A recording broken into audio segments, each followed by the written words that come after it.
Headshot ने देव से phone पर कहा, जी, आधे पैसे मिल गए हैं। आज तेरा काम हो जाएगा। मुझे यूं ही हेडशॉट नहीं कहते, खोपड़ी के बीचों बीच गोली मारूंगा। अब क्या होगा? क्या शिवाय अवंतिका को बचा पाएगा?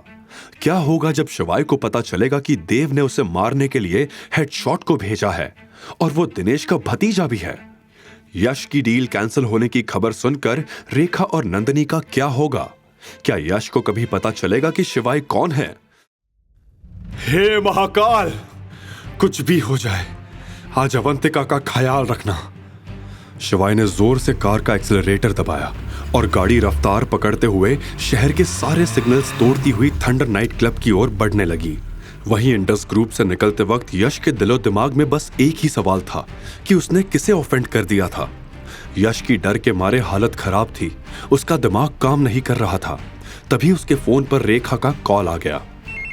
यश, क्या तुमने डील साइन कर ली? भूलना मत, नंदिनी का बर्थडे आने वाला है।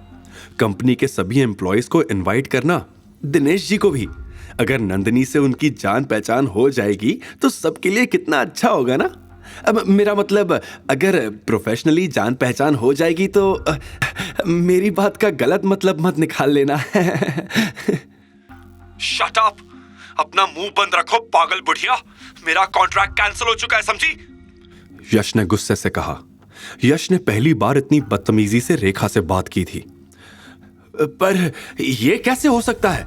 डील की बात तो पहले हो चुकी थी। रेखा ने चौंकते हुए पूछा। मुझे क्या पता ये सब कैसे हुआ? मैं तो बर्बाद हो गया, रास्ते पर आ गया। और अब आप चाहती है कि मैं आपकी बेटी के लिए बर्थडे पार्टी अरेंज करूं, क्यों? इतना बोलकर उसने गुस्से में रेखा का फोन काट दिया। रेखा भी शॉक थी। उसने बगल में बैठी नंदिनी की तरफ देखते हुए कहा, ये यश भी यूजलेस निकला। इसकी डील ही कैंसिल हो गई। इसका मतलब अब दिनेश सिंह मेरे बर्थडे में नहीं आएंगे मॉम। अब हम क्या करेंगे? कहां से लाएंगे कंपनी को बचाने के लिए 2 करोड़ रुपए? नंदिनी ने घबराते हुए पूछा और फिर खुद ही जवाब में बोली, मॉम, आई गेस हमें दादाजी का पुश्तैनी मकान अब बेच देना चाहिए। 2-3 करोड़ तो मिल ही जाएंगे उसके। एक शातिर मुस्कान के साथ रेखा अब बोलने लगी। शांत बेटा, अभी घर बेचने की कोई जरूरत नहीं है। अवंतिका रानी हमारे कब काम आएगी? विकी नाम के अंडरवर्ल्ड माफिया को अवंतिका बहुत पसंद है और उसके लिए वो हमें 2 करोड़ रुपए देने के लिए तैयार है। 50 लाख एडवांस आ गए हैं, बाकी के कल लेने जाना है। बस अवंतिका आज की रात विकी के साथ बिता ले, फिर वो हमेशा के लिए उसकी होगी। नंदिनी ये सुनकर बहुत खुश हुई। रेखा ने उसके सिर पे हाथ घुमाते हुए बोला, और यश की भी फिक्र मत कर, वो नहीं तो कोई और सही। बल्कि इस बार मैं तेरे लिए इंदौर का सबसे रईस लड़का ढूंढूंगी जो बहुत सारी कंपनीज का मालिक होगा। उसका बिजनेस फॉरेन में भी होगा और हर कोई उसके आगे सर झुकाएगा। रेखा इस सच से बिल्कुल अनजान थी कि जैसा लड़का वो नंदिनी के लिए ढूंढ रही थी, शिवाय बिल्कुल वैसा ही था जिसे उसने गरीब समझकर दुत्कार दिया था। मगर रेखा आज बहुत खुश थी क्योंकि एक तरफ उसे विकी से 50 लाख रुपए मिल गए थे और दूसरा अवंतिका से परमानेंट छुटकारा। दरअसल रेखा अवंतिका से नफरत करती थी और हमेशा उससे पीछा छुड़वाना चाहती थी। रेखा बचपन से ही अवंतिका का काल बनकर उसके पीछे पड़ी थी। वो अपनी सौतन के इस कलंक को जिंदा नहीं देखना चाहती थी और इसीलिए रेखा ने कई बार अवंतिका की जान भी लेनी चाहिए। मगर अपने ससुर और कानून से डरकर वो अपने इस घटिया इरादे को अंजाम नहीं दे पाई। इसीलिए आज कंपनी को बचाने के बहाने ही सही उससे अवंतिका को बेचने का अच्छा मौका मिल गया था। हालांकि एक कोशिश उसने 12 साल पहले भी की थी, अवंतिका को चाइल्ड ट्रैफिकिंग माफिया के हाथ बेचकर, लेकिन तब किस्मत से अवंतिका बच गई थी।